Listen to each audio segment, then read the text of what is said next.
The year is up, guys, and now it's time for Hardcore Wrestling Radio's year-end awards. Hello, everyone. I am your hardcore host, Brickhead, and before I announce our hardcore crew tonight, I want to make a couple of announcements regarding Hardcore Wrestling Radio. First, we will be going on vacation for the next 2 weeks. We will not have any podcasting. However, our HWR chat room is still going to be updated on a daily basis, and that's over on the group section on Facebook.com. Secondly, our news page, Facebook.com/Hardcore Wrestling Radio, will be officially be put on hiatus or being put in a coma. In other words, I won't be doing any updates, but that page will remain there. I want to thank all of you who've supported the Hardcore Wrestling Radio news page, and we welcome you to join us in our chat room, because that's where we're going to be putting a lot of the news.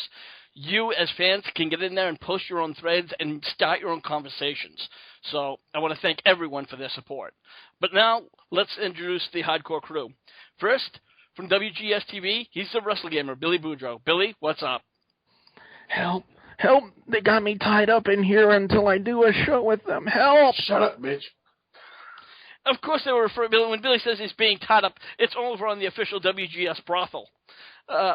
Moving on. Screw you. And we that's what they do in brothels. I'll take that back. That's what she said. Anyways, we have the classic wrestling manager, Joseph Knight. Joe, what's up? Nothing much. I'm ready to go, and I think I'm just tightening up Billy's ropes here so he can't get away. I invited just for him Nicole Bass and a couple other people, so he should have a good time with this brothel. And last and certainly not least, he's Lance Moss. He's over at Lance Moss TV over on YouTube.com. Lance, what's shaking? Oh, not much. Oksana called. She's going to be about 5 minutes late for Billy. I hate you. Well, guys, let's get down to the year-end awards. And the nominees we're picking are in no particular order, but I want to start off with the Breakout Star of the Year. And here are the nominees. Seth Rollins, Roman Reigns, and Dean Ambrose, which is coincidentally happen to be members of the Shield. They've all had some great, they had a great year. They took their careers to the next level. Billy, I'm going to start off with you. I would actually like the opportunity to do a write-in nominee for Breakout Superstar of the Year because, I admire those three choices of the Shield, Roman Reigns, Dean Ambrose, and Seth Rollins. But in my personal opinion, I think there's another guy that I felt had a more breakout year than that. And I don't think a lot of people give him credit for it, but you got to give it where credit is due, in my personal opinion. And it's going to go to the NXT champion, Finn Balor. This guy is an amazing talent. They put the title on him, and he's soared with it, and he's done so far an amazing job as champion. He's had some great matches, especially that ladder match he had with Kevin Owens back in NXT Brooklyn. That was an amazing match in itself. So that's why, in my personal opinion, the Breakout Star of the Year is Finn Balor. Well, that was going to be in our NXT topics, but Breakout Star of the Year. But if I personally had to make a Breakout Star of the Year on the main roster, and maybe I should have been a little bit more clarified on that, I got to give it to Seth Rollins. Seth Rollins, not only did he win the title, but he played that heel that everybody hated, and he did his job well. So that's my nomination. My pick. Joe, over to you. Your pick. Wow. If I had to go Breakout Star, you know what? I will have to agree with you, Rick. Seth Rollins is by far in the lead. He's done everything since breaking away from the Shield. He's held on to the title for a long time. He put up a fight against Brock Lesnar. He's done everything. If it wasn't for his injury, I think he still would be reigning. So I have to agree with you, Seth Rollins. And Lance, over to you. Yeah, I mean, Ambrose is where he was probably around last year, so while I'm a big Ambrose fan, not quite where, and quite to breakout star yet. Roman, unfortunately, I can't give the breakout star to somebody who just won the championship last Monday. So I got to give it to Seth. All right. And now let's get over the NXT Breakout Star of the Year. I am going to put Kevin Owens in that place because he was there for part of the year, so he's a nominee. We also have, as Billy mentioned, Finn Balor. And as far as I'll put a Diva NXT in there, and I got to give it to Bayley. Now, I am not a big fan of Bayley, but I got to give her credit. She's gotten to that next level. She's really starting to push that she is not, quite a jump, because I had almost little or no respect for her. But I have to go with Billy's pick. When he picked, it was a Finn Balor. Finn Balor, he's ready for the new for the main roster. Joe, over to you. Yep, same thing. I got to say Finn Balor. I love his entrance, love the gimmick. His wrestling is very spot monkeyish, but I got to say he gets in there and he does what he's supposed to do. So, again, I agree with you, Rick. Finn Balor. Right. Rick, can I give you another recommendation up for consideration for NXT Breakout Star of the Year? Asuka. Sure. Asuka's not been in the company long enough, so I personally would not even put her in the nomination. So if you had to pick from the three that I mentioned, who would you pick? I'll stick with my original pick of Finn Balor. All right. And Lance, over to you. Finn Balor with an honorable mention to Bayley because I want a hug. Who wouldn't? Exactly. Invite her into the brothel. That'll make the brothel a nice brothel. Well, we couldn't get her. Her agent and want to send her. We invited Sunny, but she got pulled over on the way over. No, we got you for the wrong directions. Yeah. Moving on, now we have this What the Fuck Award. And, Rick, you don't even ask, just send them all to Dixie Carter. You know what? Believe it or not, I didn't even put her on the list. She's going to be down. We have a few nominations for her, but not on this one. First, I had to be Daniel Bryan not being cleared. New Day promos and merchandise, because lately I've been saying, what the fuck is when they're wrong, but I'm laughing my ass off. And the Ascension for becoming jobbers since they've been up in the main roster. If I really had to give it all the way, it's got to be New Day. And over the past few months, they really have stepped their game up, and I got to give them credit for what credit's due. Honorable mention to Daniel Bryan. He's been cleared by 2 other doctors, but the WWE, for one reason or another, is just not ready. Lance, over to you. Because they got a unicorn dildo on TV, I got to give it to New Day. Billy, over to you.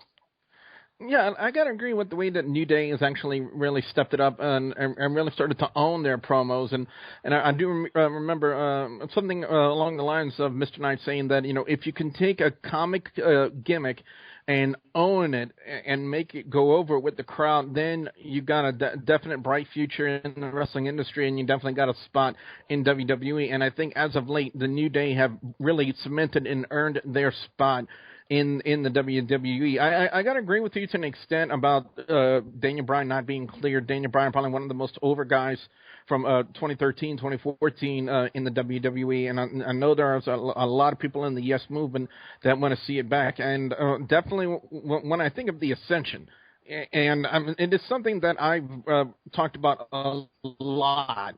And Rick, you can attest to this because you've seen me rant about it, and you see my disgust with the way that the Ascension is being used in WWE Creative, and I blame WWE Creative. In NXT, they were considered one of the most dominant tag teams and one of the longest reigning tag team champions in NXT. You think they could do something better with the Ascension? Bring them up to the main roster, and you think they're going to have a huge impact? They turn them into a pair of clowns, and it's just utterly ridiculous and frustrating to see that. Again, I think we're all in agreement on that. Joe, over to you. If you had to do a pick between Daniel Bryan not being cleared, New Day's promos and merchandise, or the Ascension becoming jobbers, who would you pick for the What the Fuck Award? You know what? That's really a tough. Out of all those choices, I would say the top. If I wanted to go for pure comedy, yes, I have to go with New Day, but I have to also lean to the Ascension. Here they were given this Road Warrior / Demolition costume wannabes, and they've destroyed themselves. They became the jobbers. So I got to give it to them. They were good in NXT. They're lousy here. Yeah, absolutely. I still think their original dark gimmick could have worked on the main roster. The original dark, scary type of Ascension. And they could have taken that, and I think they could have run with that on the main roster, in my personal opinion. No. Again, it was like we talked about the face paint, and not all you see was LOD when you see them, and even still, I think if they came out with a regular gimmick, I don't think they would have, gotten to that next level. Moving on is now we have our own personal Hall of Fame induction, who we'd like to induct. And now here are the nominees. First, you have Sting. He's only been in the WWE a short time, but WWE has no problems making DVDs before he set foot in the ring, so I think he certainly qualifies. Another person, Owen Hart. And I think a lot of us would agree that Owen Hart deserves that more than anybody else because he literally gave his life for the business. And last and certainly not least, I have to mention, we inducted or nomineed Ric Flair's jacket. That poor jacket's taken a beating over decades, and even Ric Flair himself. Joe, over to you. Oh, jeez. Owen Hart definitely deserves it. He did that top rope dive, and he just never made it. The jacket, the blazer, wow. That's a toughie, And Sting, another one, the icon of WCW, the fixture of the old NWA. You're looking at three individuals who are so qualified. They should be in there. In all due respects, I have to give it to Owen Hart. He gave his life, he was a true employee, and he's done everything for the WWE since he entered, from the blue blazer to teaming up with Coco in those ridiculous MC Hammer pants. That's high energy. To being with Yokozuna, he's done a lot. So, in my opinion, Owen Hart should be the number one person that should go into the Hall of Fame. All right. Billy, over to you. Well, when you look at it, there are two instances, to talk about. First off, the highly decorated career of Sting and everything that he's accomplished in WCW. I don't know if they're going to reference TNA at all. And but surprise, surprise, to those of you who have the Sting Into the Light DVD, they allowed him to mention Total Nonstop Action Wrestling and what he did in there. And I was totally shocked when I heard that as part of the documentary. If you guys don't believe me, check out the documentary on that DVD. And I cannot believe WWE would allow him to mention a rival promotion that they definitely don't want to recognize either for Samoa Joe or James Storm or anybody who was formerly with TNA. But Sting has had an amazing decorated career, but the same could also be said about Owen Hart. Both men rightly deserve their own spots in the Hall of Fame. You really, in my personal opinion, you really can't pick one over the other because both of them, retrospectively, have had amazing careers. Owen Hart did give his life for this business, and Sting has been a part of the industry since the 80s, and he's still doing things today to help support guys and help train guys, and I really can't put one over the other, so I have to say it's a dead heat with Sting and Owen Hart. Well, obviously those two deserve to be in the Hall of Fame. If we had to induct one this year, or I'd have to give it to Owen Hart first. Sting, absolutely, but I would have to give it to him maybe after Owen Hart if we had to put one first. With that, Lance, over to you. Well, I got to go with the guy who has done more jobs than the Brooklyn Brawler. Granted, it was still a guy who's quite out of his mind and quite possibly the biggest alcoholic we've seen in wrestling. I got to go with Ric Flair's jacket. Wow. By the way, Steve Lombardi called. He wants his gimmick back. Woo! So it looks like right now it is almost like a tie between Owen Hart and Sting with the honorable mention Ric Flair's jacket. Which one will be inducted first? I guess at this point we're still on conflict on that one. Minus Ric Flair's jacket would probably be the last one in line. Moving on. The Diva or Knockout of the Year. Now, I'm going to be honest with you guys. I haven't watched a lot of TNA in a while, so these are mostly WWE. Yeah, exactly. So the three that I picked that we have for the nominees is Nikki Bella, Paige, and Charlotte. Now, Nikki Bella, even though all three of these ladies are active. Hold on, Rick. I'm throwing a flag for unnecessary roughness on that one. You know why? Why in the world was Sasha Banks not even considered for nomination? It came down to we had to put three, and when you look at them, who's had the most. Sasha Banks, don't get me wrong, she's hot. I love her finisher, the camel toe. I'm sorry, it's the bank statement. But either way, she could be in here very well if you want to put like a breakout diva.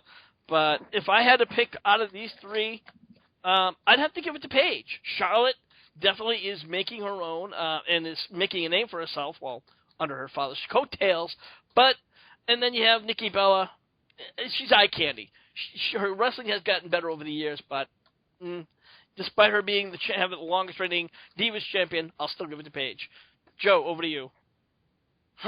You know what? I would have to agree with you, Rick. I gotta give it to Paige. She started the Diva Revolution. She instrumented on pretty much bringing Charlotte, bringing Becky Lynch, bringing Sasha Banks over. She was the architect of all that, and I gotta say, out of everybody else in that Divas locker room, she's the one that really surprised her. So, yep, I gotta also give it to Paige. All right, Billy, if you had to pick out of the three, who would you pick? Well, if given those three choices, yeah, Paige is the one that hands down would definitely be Diva of the Year. But given those three choices only, I think there are other divas, in my personal opinion, who are more deserving to be not only nominated but possibly to win that spot over Paige. But then again, this is your program; it's your choice, and I'll save my opinions for some time else. All right. And don't get me wrong, there are a lot of divas that really have stepped up. And those, were the three that I think a lot of us were talking about. Lance, over to you. This is her house. I got to go Paige. So Paige is now the official knockout of the year for 2015. And now I wanted to look at the wrestling match of the year. Now, guys, I'm sure we all have our favorites. Despite this year of 2015 has not been the best for WWE. There's only three that really was off the top of my head, and I talked again with the guys. It'd be John Cena versus Kevin Owens, their first match. Then we can have the triple threat match at WrestleMania 31, where Seth Rollins cashed in and won the title. And there is the Lesnar versus Taker in the Hell in a Cell match. And this was one of the tougher ones for me. I will give it to the Seth Rollins, Reigns, and Lesnar match because they really did kick it up. Undertaker's Lesnar, honorable mention, but my pick is Seth Rollins in the triple threat WrestleMania 31. Lance, over to you. Well, because it was the first time I had my mind actually blown in wrestling in a while. And yes, that's what she said. But I gotta go with Cena versus Owens 1. Okay. Billy, over to you. For the longest time, the IWC has always complained that John Cena never puts over younger talent or puts over any talent whatsoever in WWE. Well, there's a big middle finger to you, IWC, especially when he did his match with Kevin Owens. Now, as great as that match was, I got to give it to Brock Lesnar and The Undertaker. And here's why. When you take two iconic names, and yes, I cannot believe I'm putting Brock Lesnar's name on the same level as The Undertaker, but considering how long and how extensive the feud was, and that this was, quote, the end of the line, the end of the story of Brock Lesnar versus The Undertaker, and the significance behind it, I think, in my personal opinion, kind of trumps that, and that's why I have to give that match of the year. All right. Finally, Joe, over to you. I got to say the first Kevin Owens versus John Cena, it kind of showed that they both can pull out the moves when absolutely needed. And it impressed me. It showed me actually John can go to the next level. Yeah. And, with that, guys, so we have the John Cena Owens winning. It was 2-1, as I had the triple threat, and Billy had the Hell in a Cell. Now, this is an award that Lance Moss brought in, and it's the You Poor Bastard Award. All right, so first we have Dolph Ziggler, we have Ryback, and then we have Hulk Hogan, which has not exactly been the best year for him. Joe, over to you. Jeez. I'm so conflicted. I would like to say Hulk Hogan because he's been the victim of a whole bunch of shenanigans. But I gotta say Ryback because the guy, I just hate the guy. He has no talent whatsoever. He has zero charisma. I'm gonna say definitely give it over to Rychump. Yeah, you know what? I'm gonna have to agree with you on that one. Billy, over to you. When you get fired for something you said years and years ago to nobody in particular, and people want to hold your head over it and basically want to drown you, then to me that's not right. And there was only one instance when he did it, but apparently one strike and you're out in WWE, and I just don't think that's right. So that's why I'm giving it to Hogan. All right. And Lance, over to you. I gotta give to brother. So we have a split tie again right down the middle. Dolph Ziggler wasn't even mentioned. So it's down to Hulk Hogan and Ryback. And again, you know, I think those two really did get the raw steel. You know, with Lance's You Poor Bastard Award, I had to add another one in, the You Poor Bitch Award. And we have Eva Marie, Sonny, who's not had the greatest year as far as being arrested and everything. And then you have, well, Dixie Carter, because that's just the obvious. But you also got to give to the DMV, because they're the ones that gave a license to Sonny to drive. So, and the Carter family for actually continuing to give money to Dixie. Yeah, again, you poor bitch, I got to give it to Dixie Carter. She's had so many opportunities to turn this company around, and if she doesn't do it when they move to Pop TV, who knows what's going to happen. I was an avid TNA fan for many, many years, but the last 2 years on Spike, they really went downhill. Billy, over to you. If you guys have seen as of late the over-the-top negative response that Eva Marie has gotten. Now, don't get me wrong. I'm not the biggest Eva Marie fan. In fact, I don't even like her. In all honesty, she needs to stay out of the ring and be a valet or a manager of some sort. She doesn't not need to be in the ring. But if you hear the Full Sail University fans, they don't even give her an opportunity to even cut the promo. And to me, I just think that's right. So that's why I'm going to give it to Eva Marie. All right. And Lance, over to you. Kind of like Billy said, the fans don't like, it's not that they don't like her wrestling. They just don't like her on a personal level. And Eva. Wow. Joe, over to you. Yeah, I toss my hat in there too. I think, oh geez, what more can you say about her? She's the Dixie Carter of wrestling. She's right up there next to Dixie Carter. I think it's time for that girl to completely get out of the business and do something else. I hear prostitution probably will pay her more. She can work at WGSTV, the WGSTV brothel. Lance, screw you. No, thank you. So, the official award for the You Poor Bitch Award now goes to Eva Marie. Now we have the botch of the year, guys. We've seen a lot of bad moves. Now, I'd have to give the three nominees are Seth Rollins for that nasty injury he took that's had him out for 9 months. You have Samoa Joe, who did the muscle buster on Tyson Kidd. Tyson Kidd is, for the most part, his career is done. He has a metal pipe or a little in the screws in the back of his neck, and he also has, he fucked him up. His career is over.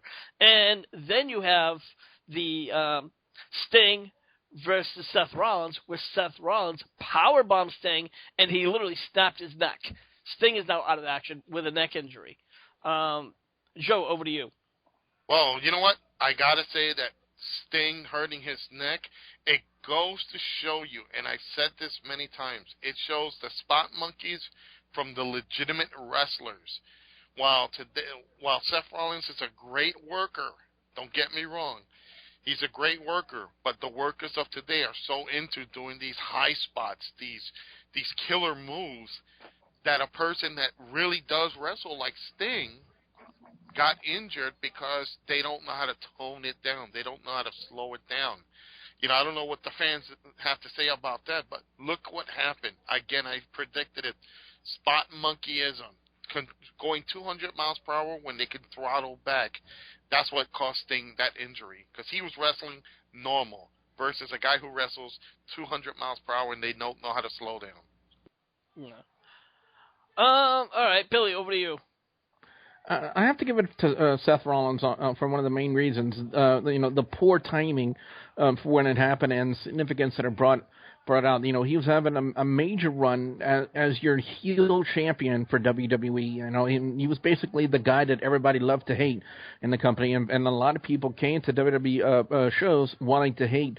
To see Seth Rollins and to basically boo Seth Rollins because they hated him so much, and for him to suffer a nasty injury as he did, basically his knee just imploded on him in that match he had with Kane, and basically it was just horrible timing. I mean, they were giving him the belt, they were giving him the chance to run with the title, giving him the chance to be the face of the company, and basically I kind of call it the Daniel Bryan syndrome. You know, you're finally given your chance to hold the title and be the face of the company, and then you go down with injury. That's basically what happened with Daniel Bryan. They gave him the opportunity to be the champion for WrestleMania 30, and what happens? He goes down with injury. You know what, Rick? Let me interject here real quick, and I want Billy's opinion. He just said, put the nail on it. You just said it. Daniel Bryan was given the ball. He did everything too. And what happened to him, he was going now 200 miles per hour, and he got injured. Are we seeing the talent today going overboard because they're given the ball? Is that what's ending their careers or shortening their careers or putting them on the injury list because nobody's telling them to slow down? Well, I wouldn't necessarily compare Daniel Bryan to Seth Rollins when it comes to contrasting move styles and definite move sets. I mean, Daniel Bryan is more of the energetic, more of the energetic move set. Seth Rollins definitely has the ability to be as high flying and energetic as Daniel Bryan, but he also has some submission moves and mat wrestling type of moves in his generic move set. So I really wouldn't put them on the same cloud, but they do have both Rollins and Daniel Bryan do have the capability of going 200 miles an hour in that same vein. And Lance, your pick. Well, this is not a dig against Seth Rollins or Tyson Kidd. But the simple fact that this botch there's a possibility this could have ended the career of a legend. I got to go with the Sting botch. Yeah, I'm going to be honest with you guys. When we put the nominees for these three, I was really at a loss because if you think about it, if you look at all the different aspects, Samoa Joe, that botch, which he didn't even, it was a fault on both ends, not just necessarily Samoa Joe or even Tyson Kidd, because Samoa Joe's been doing that move for years and nobody's gotten that kind of injury. So, but again, if I had to really look at it, I'll give it to Sting, with the injury. So it's with that, I think we can honestly look between Seth Rollins and Sting and put those two as the top. Now I want to move on to the controversy of the year. First, we have the Paige and Charlotte, where they did the Reed Flair shoot interview, which was really over the top on a Monday Night Raw. You have the Hulk Hogan's racist comments, which a lot of people feel that Hulk Hogan should be fired, and others feel that they don't. The internet and the wrestling community really are, split down the middle. And last, of course, not least, the Seth Rollins selfie pic. You look at that and you really have to wonder, what the fuck was he thinking? Of course, you had his girlfriend who was scorned, had to post it all over the internet, but you figured he would do it on a burner phone as opposed to on his own personal cell phone. Rick, I think the better question is, why were you looking at it? I wasn't. Luckily, I was looking at it censored. I wasn't looking at the real thing. So, if you want, Billy, I'm sure I can find it and send it to you if you really want to know. I hate you. moving on. If I had to do my own personal pick, I had to give it to Seth Rollins' selfie pick. What the fuck was this guy thinking? I mean, I'm sure a lot of people listening, the people, some of the people on the panel here have all had their little internet sex things or whatever. Even yours truly, I admit I am no angel.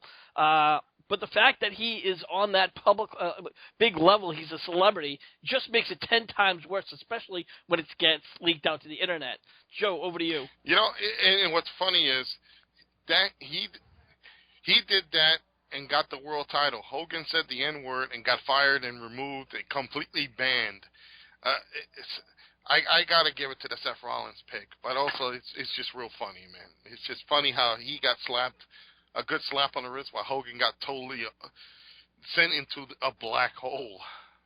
Yeah, I think he's down in the Chris and Benoit realm. Lance, over to you. Because of how much of a uproar it got the actual wrestling world into, not just the media, which made little sparkles here and there. I got to give it to the Paige and Charlotte dropping the Reed Flair name. Yeah, again, that was for me. I have to admit I was tossed up between the two, but after you see Seth Rollins' selfie pick, or with the leak that it had, and the fact that he was able to get the championship months later, that really just kind of says a lot, and I found that very, very controversial. Billy, over to you. To completely dismiss one man's legacy over one slip of the tongue, one little racial slur, and I am the least racist person. In fact, I am a non-racist person. In fact, there's only one race around here, and it's the human race. And I wish people would recognize that.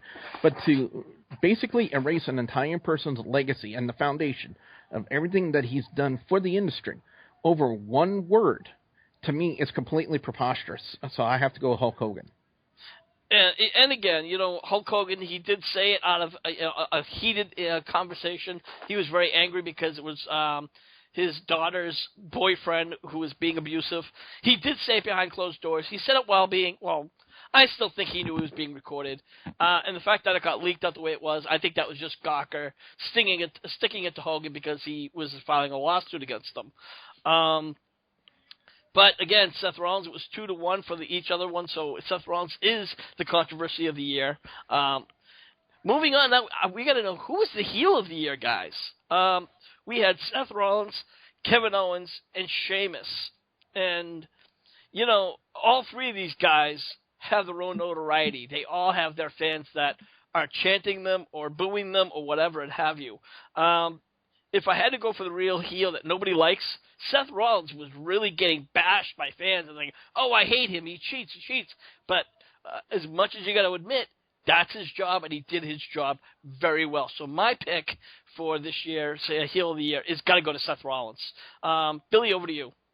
When you hear other members of the YWC complain and say that Seth Rollins needs to be his man, needs to take his beating like a man, then that's when you know that first off that other members of the YWCs are complete and utter marks, and two, that's when you can also tell that Seth Rollins is doing his job as a heel. Ergo, Seth Rollins, heel of the year. Yeah. And Joe, over to you. And Joe's not here at the moment, so Lance, over to you. Yeah, it's kind of like Billy said. A heel's job is to piss the crowd off and the people at home watching at home off. To me, Sheamus, no disrespect, but I just doesn't do anything for me. Owens, I enjoy him way too much, and Seth Rollins does his job as a heel. I gotta go with Seth Rollins. All right. So again, that's 3-1. Joe's not here, so we'll do a unanimous. Hopefully, when Joe returns, we'll let him get his thoughts in there. And now we have the Just Hang It Up Award. And that means who should just absolutely walk away from the business, be done. And here are the picks: is Undertaker, Big Show, and of course Dixie Carter with TNA as a whole. all three of these people, with their own merit, should be gone from the company. If I had to see one that I want to just have that silent leave or the promo without any excuses, is Undertaker. I'd like to see him come out as Mark Calloway and just say thank you, and and just silently walk out and and be done with it. Billy, over to you. To an extent, I gotta agree with you. There's gonna be a point. It was I believe it was 2:00. No, I take that. Well, hold on, Rick, mute me for a second. No, it was actually an hour ago. I apologize. I apologize. Edit point 1, 2, 3. When I look at the three nominees, you have The Undertaker, who is definitely a legend in the business, but as of late, we've only been used to seeing him work one show of the year, but 2015 has definitely been one of the major exceptions to the rule, especially when the feud he's done with Brock Lesnar. The Big Show, I don't know. I still think Big Show's got some stuff left to give, and I don't think people are giving him the credit that he needs to, especially for everything that he's done throughout his career, not only in WWE but in WCW as the Giant. And one person that's just made a complete and utter mockery of the wrestling industry and definitely needs to go away is definitely Dixie Carter. She has taken TNA and just sank it like the Titanic. It's just been a horrible thing to see what Dixie Carter and her take on the wrestling industry, and basically she has absolutely no idea how to run a wrestling promotion. Should have had a consultant or had somebody run it for her. She should never have taken the reins herself, and she is pretty much just an eyesore on the wrestling industry. So I'm going to Dixie Carter. Okay, and you know what? I don't know if Joe's back or not. I heard the words Dixie Carter, and I said, let me start the engine. Rant. And I don't know if you heard it, but this is the Hang It Up Award. The nominees were Undertaker, Big Show, and of course Dixie Carter. You know what? I'm going to put it like this: Undertaker, yes, he's past his prime. Is he still a novelty? Yes. He's the type of person that his gimmick will last for a long time until he wants to truly hang it up, until he can't walk. Hogan, I said it before, and I'll say it again, never say never. When the opportunity arises, he will be back. And he will be, again, once in the Hall of Fame and all that stuff. They'll see. You know what? I'm going to make a prediction. If Donald Trump becomes the president and eliminates politically correctness, Hulk Hogan will be back in the WWE and in the Hall of Fame. We're going now to Dixie Carter. Here's a person that's ruined her company, changed more networks than I changed channels. She's destroyed her company multiple times over. Not only did she get suckered by Jeff Jarrett once to put money into TNA, but twice with Global Force Wrestling, and we've seen how well that has gone. She can't publicize her people. She spends money like it's water, and we all watch it flush down the drain. I couldn't, guys, I could keep going on and on, but this is we've heard everybody's heard it before. Let's just nominate Dixie Carter for the worst wrestling promoter of all time. It's like the Honky Tonk Man, I'm the greatest Intercontinental Champion of all time. She's the worst promoter of wrestling of all time. And I think we're all in agreement there. Lance, over to you. Your final picks. Well, because I actually think it's the WrestleMania in Dallas could actually be Taker's last match. I will not give it to him, which means I gotta go straight to Dixie, because, well, it's friggin' Dixie. So long, bitch. And Dixie has that Just Hang It Up Award for 2015. And now, guys, this one's going to be a little bit different. We have the Underrated Wrestler of the Year. We have two nominees with a third we can each pick out. So as far as the underrated is Cesaro and Dolph Ziggler. If I really had to look at the two most underrated, even Mick Foley said it himself as Cesaro, and I couldn't agree more. Cesaro, he has the look. He has the ring skills. His mic skills are, is getting better. He still needs a lot of work on that, but in general, he should be right there. He's underrated. He should be at the next level. Joe, over to you. You know what? I gotta say Cesaro too. Here's a guy that got some great ring skills. His promos are improving. He can pull off moves at the the drop of a hat. He's done everything that they told him they want him to do, and yet they don't give him the chance. They don't push him further. Cesaro is the most underrated guy that they have in that roster. Give him a proper push, that guy could be, in the future, a world champion. All right. And Billy, over to you. Considering the level of matches that he has performed and the level that he's been at, and the entertainment and how great these matches that have been with him, I have to go to Cesaro.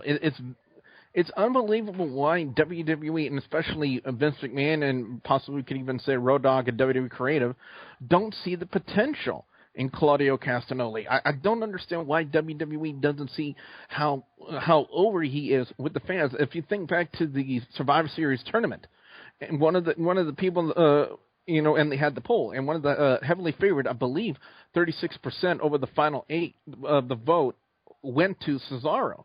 And if that's not clear-cut evidence that the WWE, you need to push the guy, I don't know what else there is to show you. Absolutely. Lance, over to you. Yeah, even though for somehow Vince don't think he has it, then again, I think Vince McMahon is full of shit. So I got to go with Cesaro. Yeah, and again, we had a blank spot, but we didn't even have to worry about because Cesaro, I think we're all in agreement. And when a hardcore legend like Mick Foley even says that, you gotta have to agree, and he is the underrated wrestler of the year. Now we're gonna go on to our final category, and that is the return of the year. We have Alberto Del Rio, who made his return this year. The Dudley Boys made a return this year. And, of course, we have one of the hardcore icons, Tommy Dreamer. He returned. So far, if you want to just go on who got the biggest pop when they made their return, you got to go with the Dudleys. Alberto Del Rio's made a return, and while he did kind of get that pop, it was very lacklusterish. He is a great wrestler. He really plays the heel character very, very well, but Can I address that point? Can I address that point? The only reason why he got the pop he did because he was going against John Cena. End of story. Exactly. Now, Billy, what would your pick be?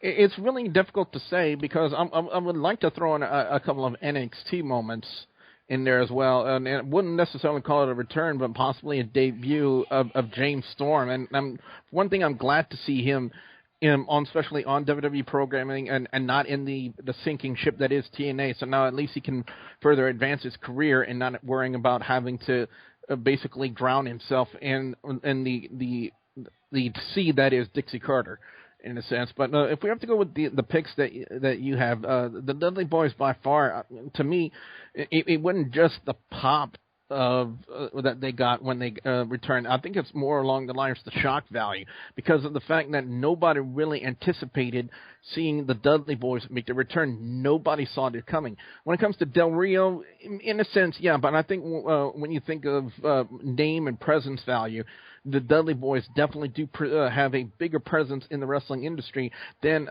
Alberto Del Rio. So for that, and Tommy Dreamer, it was great to see him there. But he didn't really get the fanfare that the Dudley Boys did, in a sense. And there was really not much of a shock value to his return. So for surprise and shock value alone, I have to go to Dudley Boys. And Lance, finally over to you. Devon, get the tables, because you got an award to put on there. Yeah, and so the Dudleys, Joe, I'm sorry, over to you.